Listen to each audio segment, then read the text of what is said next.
Vamos orar para a gente em seguida abrir a Santa Bíblia.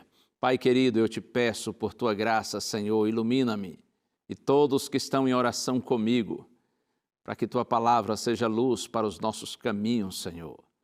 Nós te pedimos humildemente no santo nome de Jesus. Amém. Amém, amém. Vamos já à Bíblia, Evangelho escrito por Mateus. Nosso texto base hoje está em Mateus, no capítulo 8. Deixa eu buscar aqui na minha Bíblia, Mateus capítulo 8, versos de 1 a 4. Confira aí. Mateus 8, 1 a 4 está escrito assim: Quando Jesus desceu do monte, grandes multidões o seguiram. E eis que um leproso aproximou-se e o adorou, dizendo: Senhor, se quiser, pode me purificar. E Jesus, estendendo a mão, tocou nele, dizendo: Quero sim, fique limpo. E no mesmo instante, ele ficou limpo de sua lepra. Então Jesus lhe disse: Olhe, não conte isso a ninguém, mas vá, apresente-se ao sacerdote e faça a oferta que Moisés ordenou para servir de testemunho ao povo. Nos tempos bíblicos, a lepra era a mais temida de todas as doenças. A lepra era considerada a morte em vida, eu poderia dizer assim. O leproso era visto como um morto-vivo. A lepra era tida como um símbolo do mal, um símbolo do pecado. A imagem era deplorável. A doença, ela se espalhava pelo corpo, consumindo as pálpebras, o nariz, as orelhas, os dedos. Os ossos da face do leproso ficavam com o tempo expostos, até que a doença atingisse algum órgão vital e provocasse a morte. Mais que uma enfermidade, a lepra era vista como uma maldição.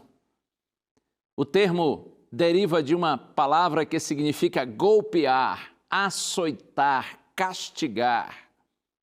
Havia entre as pessoas em Israel uma crença popular, de que aquele que fosse castigado, ou melhor, aquele que contraísse lepra, em realidade estaria sendo castigado por Deus.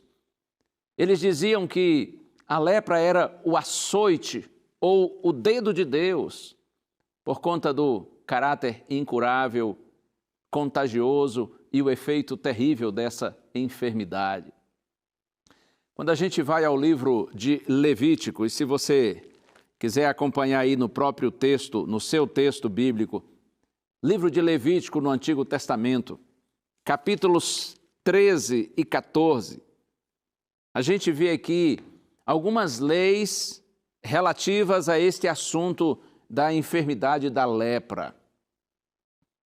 Esse termo lepra, ele é assim descritivo na Bíblia, é descritivo na Bíblia para a maior parte das doenças de pele, como psoríase, vitiligo e a verdadeira lepra. Os sacerdotes de Israel, eles atuavam assim como oficiais de saúde pública. Eles eram os responsáveis que deveriam diagnosticar e ordenar o isolamento da pessoa quando a doença fosse confirmada. Eu quero ler com você aqui em Levítico capítulo 13, versos 45 e 46. Vejam algumas orientações a respeito de como uma pessoa que contraísse lepra deveria se portar. Eu disse Levítico 13, versos 45 e 46, está escrito assim: As roupas do leproso, em quem está a praga, serão rasgadas, e os seus cabelos deixados sem pentear. Com a mão sobre a boca gritará: impuro, impuro. Será impuro durante os dias em que a praga estiver nele. Será impuro, habitará só, a sua habitação será fora do arraial. Isso é forte, não é? Eu repito, veja, as roupas do leproso em quem a praga estiver devem ser, diz o texto, rasgadas. Os seus cabelos não devem ser cuidados, não devem ser penteados. E ele deverá, diz o texto, colocar a mão sobre a boca e então gritar: impuro, impuro, eu sou imundo. Será impuro durante os dias em que a praga estiver nele, habitará só. A sua habitação será fora do arraial. O indivíduo leproso vivia com as roupas rasgadas, para se identificar como um leproso. Ele não devia pentear os seus cabelos. E se alguém, mesmo com as roupas rasgadas e os cabelos assim, descuidados, se a pessoa não percebesse que aquele era um leproso, não o identificasse, o próprio leproso deveria gritar, avisando a pessoa que se aproximava: eu sou leproso, eu sou impuro, eu sou imundo. E ainda é dito que o leproso deveria habitar sozinho, a sua habitação seria fora do arraial. Ele era banido do convívio social. Sua presença era considerada contaminadora. Inclusive, tudo que o leproso tocasse era considerado imundo. Ele tinha que abandonar a família e os amigos, e por todos também ele era abandonado. Muito triste isso, não é? Vamos voltar a Mateus capítulo 8, onde nós estávamos. Eu já deixei aqui marcado, quando Jesus cura um homem leproso. Mateus capítulo 8, versos de 1 a 4. O texto que nós lemos no princípio diz assim, que quando Jesus desceu do monte, grandes multidões o seguiram. E aí um leproso se aproximou. E ele diz assim: Senhor, purifica-me. Ou Senhor, se quiser, o Senhor pode me purificar. Eu não tenho dúvida de que quando aquele leproso se aproximou de Jesus, as pessoas que estavam junto do mestre, elas se afastaram, elas correram, porque elas não queriam ser contagiadas, não queriam ser contaminadas. Talvez muitos se afastaram dizendo assim: olha aqui um imundo, um impuro está chegando, está se aproximando, ele é um amaldiçoado. Mas o leproso ignorou a multidão e adorou o Senhor. Eu gosto disso, quando Mateus diz exatamente isso, que o leproso, ele correu para Jesus, ele se aproximou e adorou o Senhor.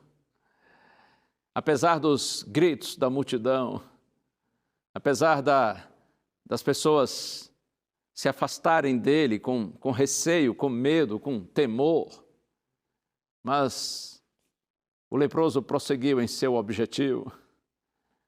Ele ignorou a multidão e se aproximou do Senhor Jesus e o adorou. Eu aproveito para dizer a você que está me assistindo: ignore as pessoas e adore o Senhor. Eu digo isso quando pessoas quiserem obstruir o seu acesso a Deus, quando pessoas de alguma maneira quiserem impedir que você busque a Deus, ignore essas pessoas em nome de Jesus e adore o Senhor. Vá em busca do seu objetivo, vá em busca de Deus com todas as suas forças. Se for preciso ignorar alguém ou ignorar uma multidão, ignore, mas adore. Renda-se a Deus, busque o Senhor. E o leproso venceu também, além do obstáculo da multidão, ele venceu outro obstáculo. Sendo Jesus o Filho de Deus, teria interesse de curar alguém que estava sob a maldição de Deus? Porque havia esse pensamento entre eles, claro que um pensamento absurdo, irreal, mas eles tinham essa ideia de que um leproso estava sendo amaldiçoado pelo Senhor por conta dos seus pecados, ou talvez os pecados dos seus pais. Será que Jesus, sendo o Filho de Deus, iria ter compaixão de alguém amaldiçoado por Deus? Ele se aproximou de Jesus e disse assim: Senhor, se o Senhor quiser, o Senhor pode me purificar. como que dizendo assim: Senhor, eu creio que tu podes, e tu sabes que eu preciso, mas tu queres me purificar. O leproso reconhece a sua condição de impuro, doente, reconhece sua necessidade, sabe que precisa de purificação, de cura, reconhece também sua incapacidade, condenado à morte, e então ele declara a sua fé: se o Senhor quiser, eu sei que o Senhor pode me purificar. Lendo esse mesmo episódio em Marcos, capítulo 1, verso 41, Marcos diz que o Senhor Jesus Cristo se sentiu profundamente compadecido. A condição do leproso e a súplica que foi apresentada tocaram de uma forma profunda no coração do Mestre. Jesus se sentiu profundamente compadecido e ele disse assim: sim, eu quero, fique limpo. Como quem diz assim: eu quero, eu posso e eu faço. Fica limpo. Quando Jesus diz eu quero, isso revela a sua compaixão, sua graça, sua misericórdia, seu amor. Quando o Mestre diz fique limpo, isso mostra a sua capacidade, sua autoridade, seu poder. Mas você percebeu aqui, Jesus não só falou quero sim, fique limpo. A palavra de Deus diz que o Senhor Jesus Cristo tocou no leproso. Só falar seria suficiente, porque Deus tem o poder de materializar sua palavra, mas o Mestre foi além disso. Ele estendeu a mão e tocou no leproso. Eu quero, fique limpo. O povo correu, o povo se afastou, mas Jesus ficou. Jesus não correu. E mais do que isso, o Senhor Jesus tocou no leproso. É tudo o que eu quero, é o que eu mais quero. Poderíamos dizer assim, é como se Cristo dissesse: foi para isso que eu vim a este mundo. Meu amigo, minha amiga, ainda que todos te vejam muitas vezes como um impuro, até mesmo você se vê assim, Deus vê de maneira diferente. No primeiro livro do profeta Samuel, capítulo 16, é dito que Deus não vê como vê o homem, porque o homem vê o exterior, o homem vê a aparência, Deus, porém, vê o coração. Oh, sim! Deus enxerga muito mais além daquilo que os olhos veem. Deus vê mais do que os nossos atos, Ele ouve mais do que as nossas palavras. Deus conhece tudo o que está no íntimo de nossa alma. Deus conhece sua história. O ambiente que você vive ou os ambientes nos quais você já viveu, Deus sabe das influências que você recebe, que já recebeu. Deus conhece seu temperamento. O nosso Deus conhece nossas fraquezas, nossos pecados. Deus sabe tudo a nosso respeito, mas Ele conhece também, sabe dos nossos sonhos. Deus sabe do seu desejo de mudar, de ser uma pessoa diferente. Deus vê sua tristeza e seu vazio. Deus conhece suas necessidades. Deus sabe o que você precisa. Eu me encanto com o carinho de Jesus para com esse leproso. As pessoas correram, mas Jesus ficou e ainda tocou nele, além de curá-lo. Oh, bendito seja o nome do Senhor. Deus não se afasta do pecador, por mais impuro que ele seja. É a graça de Deus que se estende a todos quantos queiram. E a palavra de Deus diz que imediatamente, no mesmo instante, o homem ficou limpo da sua lepra. Como lá na criação, lembra-se do Gênesis? Quando Deus falou e tudo se fez. O salmista diz isso: Ele falou e tudo se fez, Ele ordenou e tudo passou a existir. Salmo 33. O nosso Deus tem o poder de materializar a sua palavra. Esse quadro de Jesus profundamente compadecido, ao falar com o leproso, ao tocá-lo, curá-lo, purificá-lo, libertá-lo. Esse lindo quadro, esta cena, esse episódio, ilustram e sintetizam sua missão neste mundo.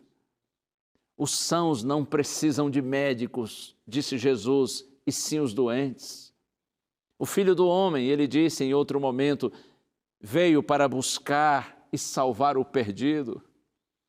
De acordo com a Bíblia, nós todos, seres humanos, já nascemos sob maldição. Isso por conta do pecado.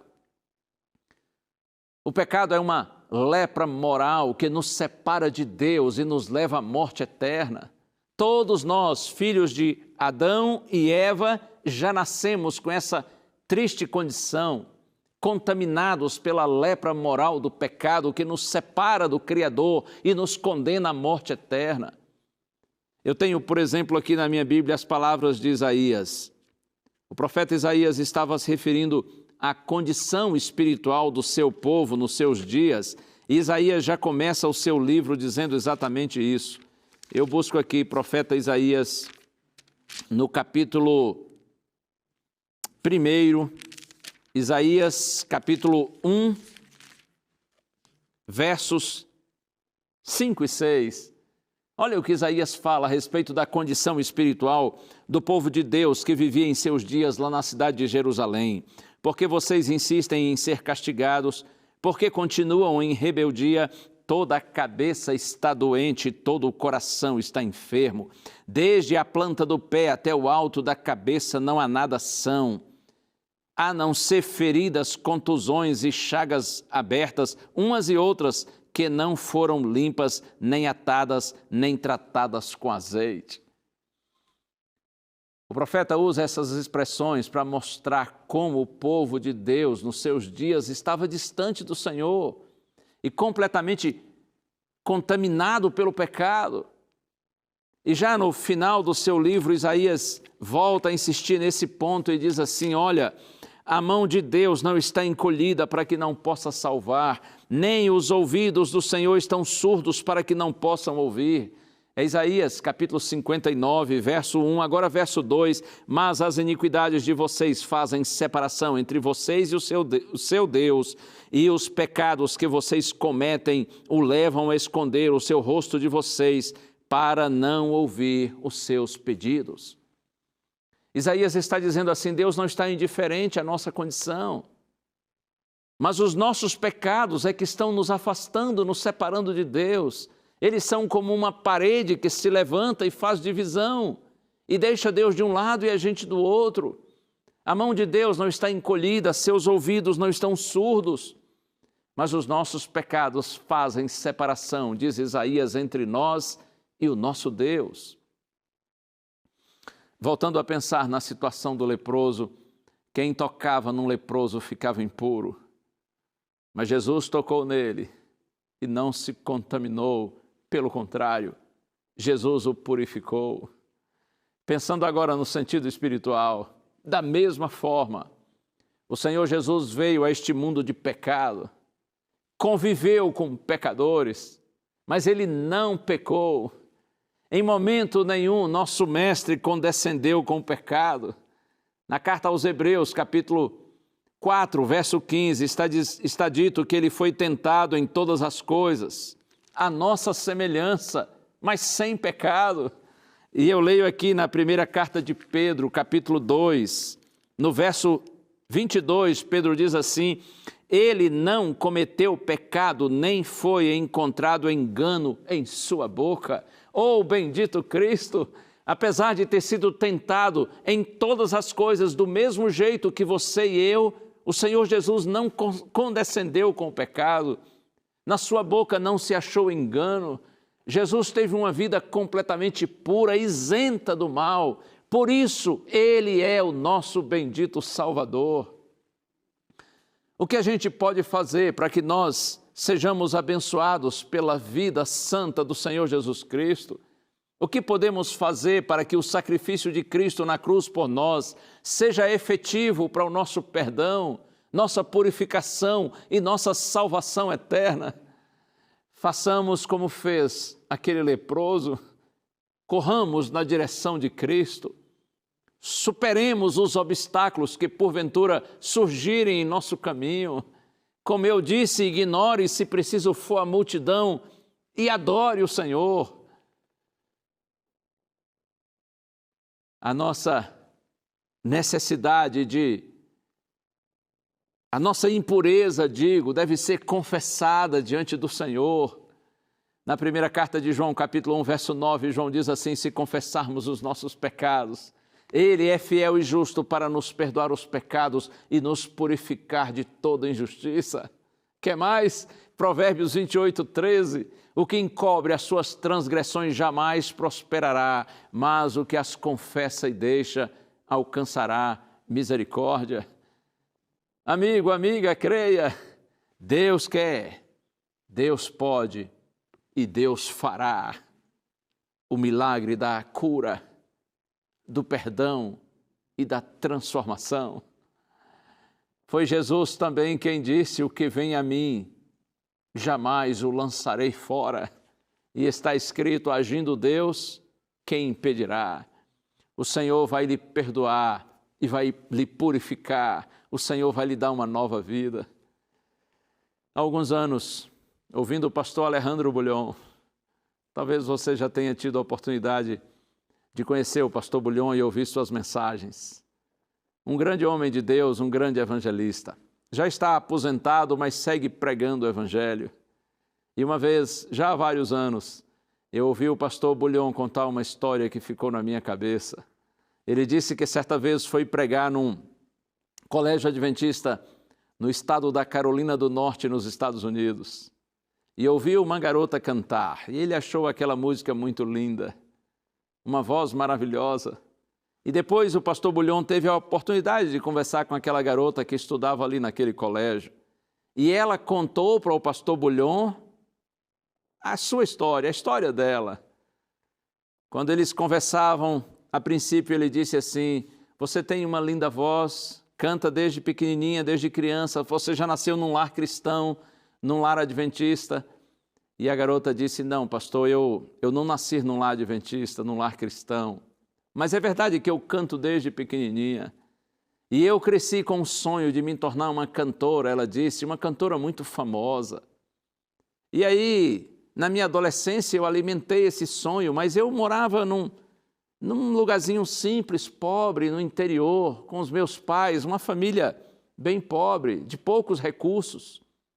Mas especialmente na minha adolescência foi crescendo essa ideia de que eu deveria ser uma cantora.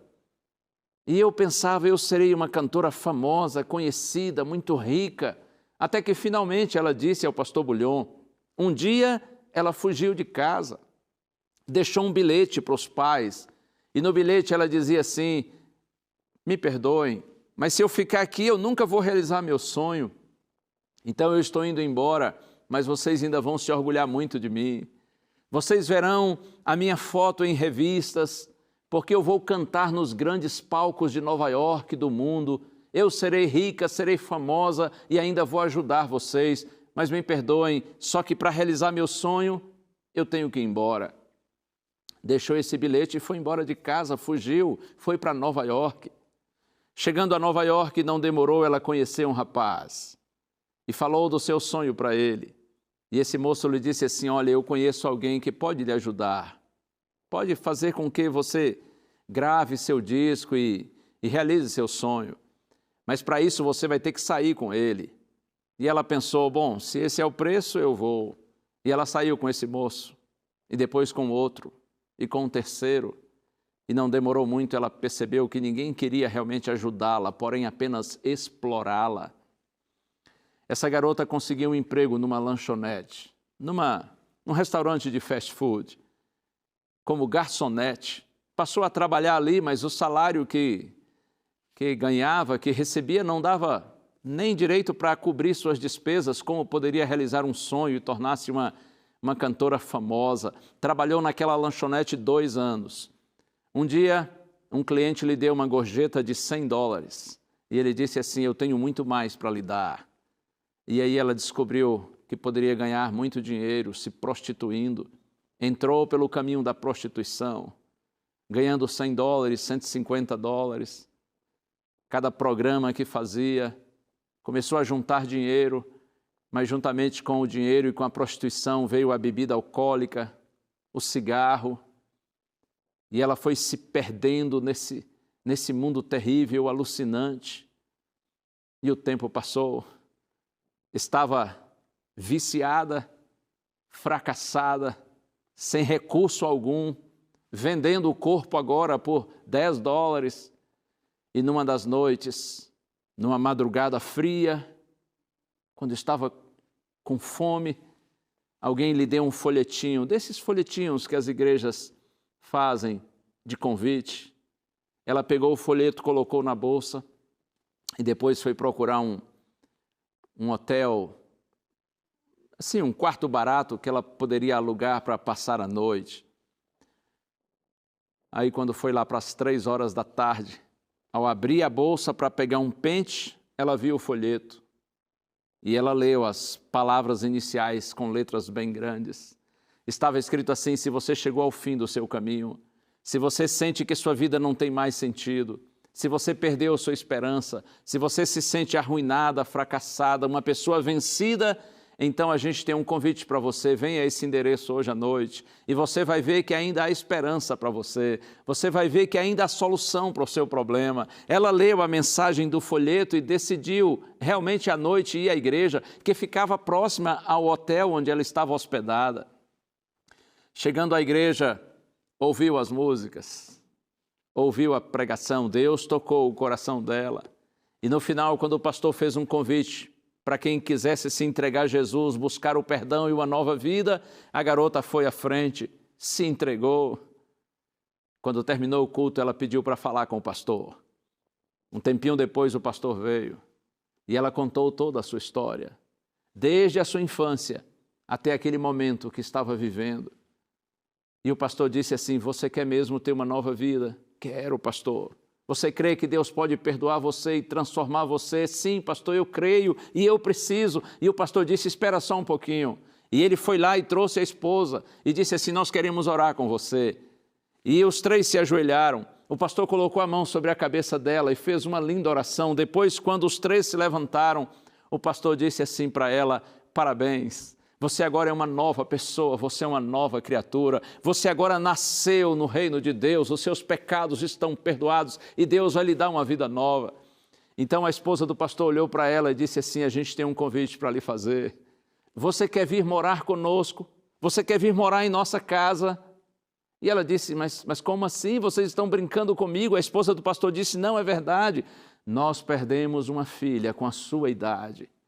E agora nós queremos que você venha para casa e seja nossa filha. Que lindo, hein? Tremendo. E ela disse: mas, bom, eu aceito o convite de vocês. Eu só preciso ir ao hotel buscar as minhas roupas. E a esposa do pastor disse: não, aquelas roupas pertenciam à mulher que morreu hoje. Você agora é uma nova pessoa. Você nasceu de novo. Você terá uma nova vida. Nós vamos lhe dar novas roupas, vamos para casa. E então ela disse ao pastor Bulhon: foi assim que começou a minha nova vida em Cristo. Oh, glórias ao nome do Senhor. Todos quantos queiram podem ter uma nova vida em Cristo, mas nós precisamos fazer como fez o leproso da história que nós lemos. Nós precisamos correr na direção do Senhor, reconhecer nosso pecado, nossa doença, nossa enfermidade moral, confessar ao Senhor e clamar por sua compaixão e sua graça. E acredite, Deus tem prazer em perdoar o pecador. Foi para isso que Jesus veio a este mundo, buscar e salvar o perdido. Se você se sente perdido, entregue-se a Jesus. E hoje é o dia, e esta é a hora do seu perdão e de você começar uma nova vida.